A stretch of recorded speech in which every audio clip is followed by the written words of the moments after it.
Los conocidos como honderos baleares formaron parte como soldados de élite de las tropas cartaginesas y más tarde de las romanas en el siglo I a.C.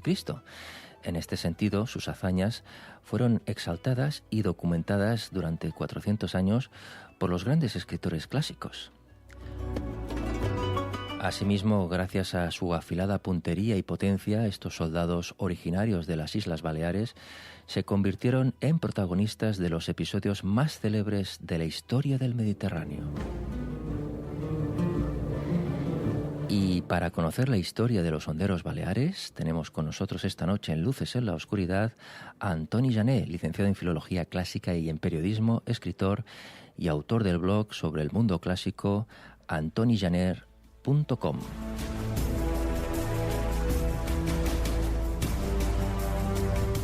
Antoni Janer, muy buenas noches. Buenas noches, Jordi. Bienvenido a tu programa, Antoni. Muy bien, otra vez. Aquí me tenéis. Fantástico. Antoni, antes de referirnos a la historia de estos míticos honderos baleares que tú bien conoces, ¿qué se sabe sobre el origen de los primeros habitantes del archipiélago balear? ¿Los historiadores se ponen de acuerdo al respecto o no? Bueno, los pobladores más célebres son los honderos de la cultura talayótica. Si habéis venido a Mallorca o Menorca, sabéis que hay un yacimiento, un patrimonio arqueológico muy importante de esta época que se empezó a desarrollar en el año 1500 a.C. y es una cultura caracterizada por grandes construcciones de piedra, megalíticas.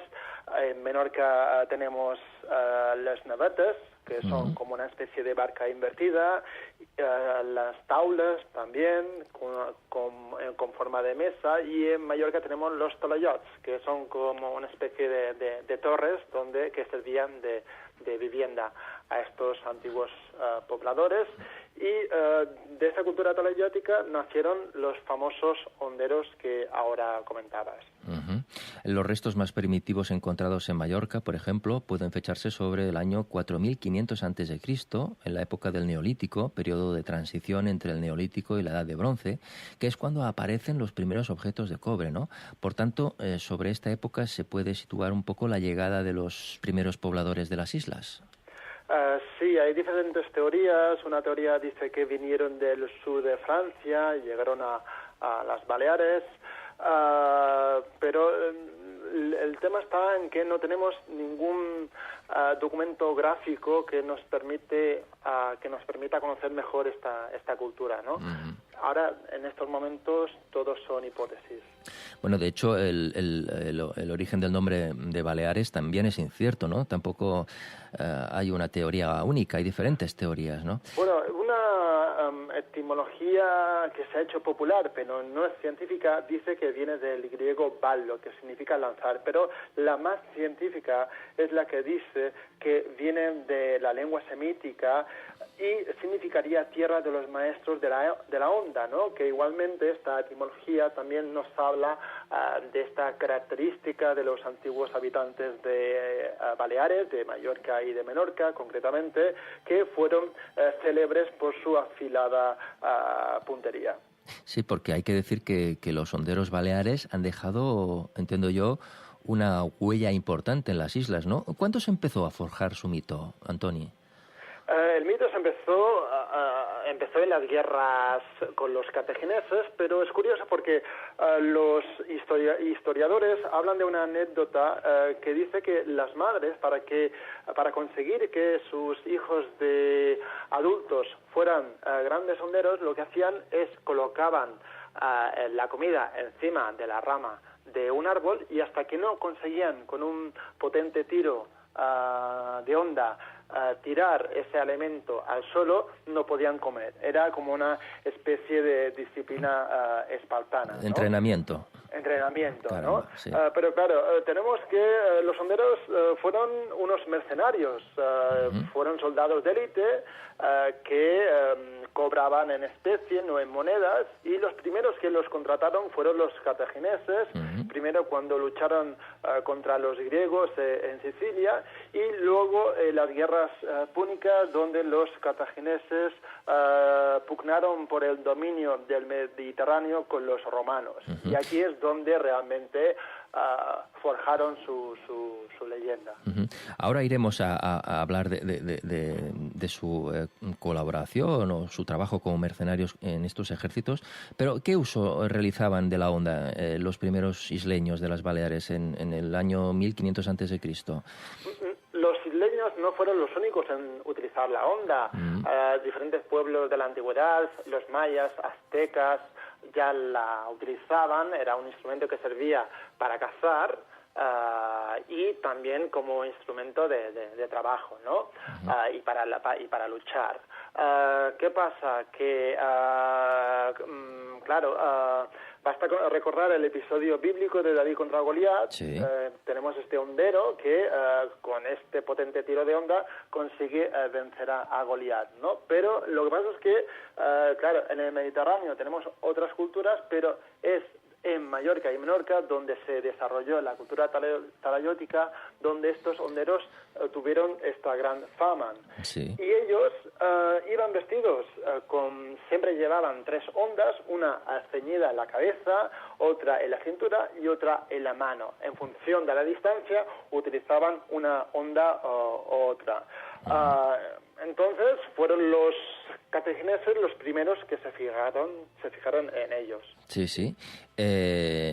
Porque ¿qué función desempeñaban exactamente como mercenarios en ese ejército cartaginés?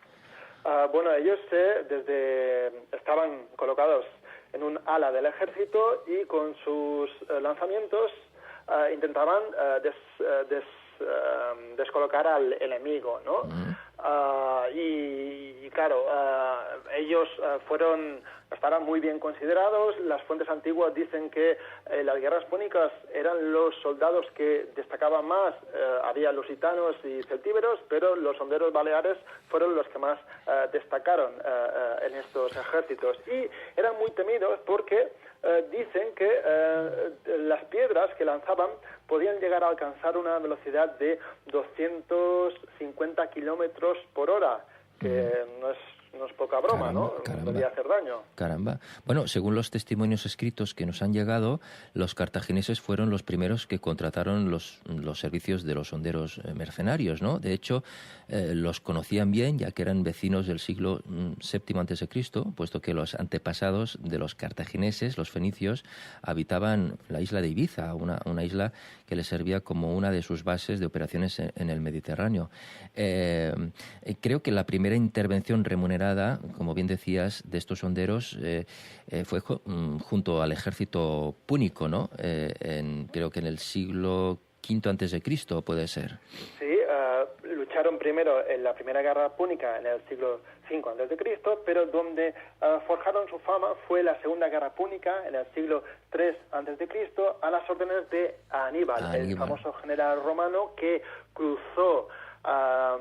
quiso atacar el corazón de Roma. Por los Alpes. Desde Hispania cruzó primero los Pirineos y después los Alpes, ¿no? Y en esta expedición contó con honderos de Mallorca y también de Menorca, porque un hermano de Aníbal viajó hasta Menorca, a Mahón, y allí reclutó honderos. Y las fuentes clásicas dicen que su paso por la isla queda plasmado en el topónimo de Mahón. El hermano de Aníbal se llamaba Mago, entonces Mahón vendría de Mago, del hermano de Aníbal, que se fue hasta allí para reclutar honderos. Qué curioso. Bueno, junto a Aníbal, los honderos baleares integraron una nutrida expedición de 38.000 soldados, 8.000 jinetes y 37 elefantes que atravesó los Pirineos y los Alpes en una de las más colosales aventuras de la antigüedad. Esta campaña, sin embargo, estuvo llena de dificultades desde un principio, ¿no? El frío de las altas montañas y su escarpada y abrupta orografía costó la vida vida de casi la mitad de las tropas. Con todo, esto no fue obstáculo para derrotar a los romanos en múltiples batallas que tuvieron los isleños como grandes protagonistas, ¿no? Mientras tanto, Antoni, en la península itálica, el 2 de agosto del año 216 a.C., se produjo una de las batallas más sangrientas de la historia. Fue la batalla de Canas, donde murieron 60.000 romanos. Cuando todo ya parecía decidido, Aníbal cometió su máximo error, ¿no? En lugar de ir directamente a Roma, se retiró a Capua, donde su ejército se relajó un poco. Sí, es lo que se conoce como las delicias de Capua. Él ya daba por hecho que llegaría a Roma sin ningún problema, pero dejó a sus soldados en este pueblo, cerca de Roma, para que descansaran y festejaran antes de hora, y estuvieron unos cuantos días, y el enemigo, Roma, aprovechó para pasar al contraataque, envió una expedición a Hispania, y esta expedición cortó el suministramiento a los cartagineses. Entonces los romanos se fueron a Cartago, y Cartago, estando acorralada, pidió a Aníbal que dejara su misión y que volviera a Cartago. Entonces, Aníbal tuvo que renunciar a su sueño de conquistar a Roma por culpa de este imprevisto o de esta... se durmieron, se relajaron, se durmieron. En los laureles, sí. Claro, como bien dices, habiendo llegado a las puertas de Roma y estando a un paso de la gloria, el general cartaginés Aníbal tuvo que renunciar al sueño de su vida para volver a África a defender a su ciudad Cartago, ¿no? Durante los 15 años que permaneció en suelo italiano, había ganado todas las batallas, pero no la guerra. Uno de sus súbditos, como reproche por no haberse decidido a invadir Roma, le dijo a Aníbal lo siguiente: vincere sis, Aníbal, victoria uti nessis, o que significa sabes vencer, Aníbal, pero no sabes sacar provecho de la victoria, ¿no? En este sentido, Antoni, finalmente los cartagineses de Aníbal perdieron la guerra contra Roma, y con la derrota de Zama en el norte de África se cerraba un glorioso capítulo de más de 200 años de los honderos baleares luchando al servicio de los cartagineses, ¿no? ¿Qué pasó después con los honderos? Después hubo la Tercera Guerra Púnica, pero no tenemos escritos que nos hablen de la presencia de los honderos baleares en estas guerras. Hay un silencio y vuelven a aparecer al cabo de 80 años, en el año 123 a.C., cuando el general romano Quinto Cecilio Metelo llega a Mallorca para ocuparla. Entonces, las fuentes también nos hablan de otra anécdota curiosa, que las tropas del romano Cecilio Metelo, cuando intentaban desembarcar a Mallorca, no podían porque los honderos los recibieron con una lluvia de piedras. Entonces, para poder llegar, los romanos lo que hicieron es cubrir sus naves con pieles de cuero, y entonces las piedras rebotaban encima de las pieles, y así los romanos pudieron desembarcar. Cuando llegaron a tierra, los honderos se refugiaron en los túmuli, que son los talayots, estas torres de defensa, los acorralaron, y finalmente hubo una masacre de honderos baleares, y los que sobrevivieron también fueron fichados por los romanos para luchar en la famosa guerra de las Galias. ¿Es cierto que el propio Julio César llegó a referirse expresamente a los honderos baleares en su libro De Velo Gálico? Sí, hizo un buen fichaje, la verdad, porque él dice que le fueron de gran utilidad, lanzaban proyectiles de plomo en forma de bellota, con una inscripción muy propagandística. Decían estos proyectiles de plomo, decían Caesar Imperator, o sea, daban la bienvenida, era la carta de presentación de los honderos a esos pueblos galos que iban a someter. Entonces, cuando recibían estos proyectiles, el enemigo ya sabían que no estaban con un enemigo cualquiera, ¿no? De cierta manera. Entiendo que el libro de César es el último testimonio escrito que tenemos sobre la presencia de los honderos baleares en la historia antigua, ¿o no? Sí, es el último escrito. ¿Y qué pasó después? ¿Qué pasó con la onda? Seguramente se fue arrinconando como instrumento de lucha y pasó a convertirse en un pasatiempo o en un instrumento que utilizaban los pastores con las ovejas, ¿no? O sea, dejó de ser un arma letal, como antiguamente, pero ahora en Mallorca y Menorca se está recuperando esta tradición de la onda, porque hay una federación de tiro que organiza concursos muy populares, ¿no?, de puntería. Y a mí siempre me gusta recordar que Rafa Nadal, el tenista, recordaría un poco esta imagen de los antiguos honderos baleares, porque es una persona corpulenta como los antiguos honderos, fuerte, y su raqueta sería como la onda, ¿no? Y claro, sus tiros con la pelota de tenis son bastante potentes, igual que los tiros de los antiguos honderos de Baleares. Sería el hondero del siglo XXI, lo podríamos llamar así, ¿no? Se podría hacer una buena campaña publicitaria de Mallorca y de Menorca con este símil, ¿no? Sí. Bueno, es cierto, y para terminar, que los griegos se referían a Mallorca y a Menorca como Gimnesias, la isla de los desnudos. Sí, porque los griegos no se llegaron a instalar en Baleares, estaban de paso, hacían escala, y cuando llegaban aquí les llamaba la atención esta vestimenta de los honderos que les recordaba a sus soldados de infantería ligera. Como iban ligeros de equipamiento y de ropa, entonces les llamaron los gimnetes, gimnetai, significa los desnudos, gimnos es desnudo en griego, gimnasio también viene de aquí, porque los antiguos atletas griegos iban con poca ropa. Entonces, la Mallorca y Menorca, los griegos las llamaron como las gimnesias, que es un topónimo lleno de poesía, ¿no? En cambio, hay que recordar que Ibiza y Formentera no formaban parte de la cultura talayótica porque estaban bajo la órbita de los cartagineses, y ellos, los fenicios cartagineses, se instalaron en Ibiza y Formentera, pero no llegaron a instalarse en las otras islas porque ya sabían que sus habitantes, los honderos, no estaban para bromas y recibían a los extranjeros con potentes tiros de piedra. Entonces, tras la Guerra de las Galias, los honderos dejaron de participar en guerras, entiendo yo. ¿Qué se sabe de lo que pasó después? ¿Vivieron en las islas? ¿El grupo de los honderos tuvo su fin como tal? Esto, como decías, se fue la onda se fue arrinconando como instrumento de guerra y fue un instrumento más del mundo de la agricultura, ¿no? Y todavía hoy hay pastores que la utilizan a la onda. Y estos honderos baleares, entiendo yo que son como los héroes ancestrales de las Islas Baleares, ¿no? Bueno, de hecho son un mito. Son personajes reales, pero son un mito de la cultura antigua de las Baleares.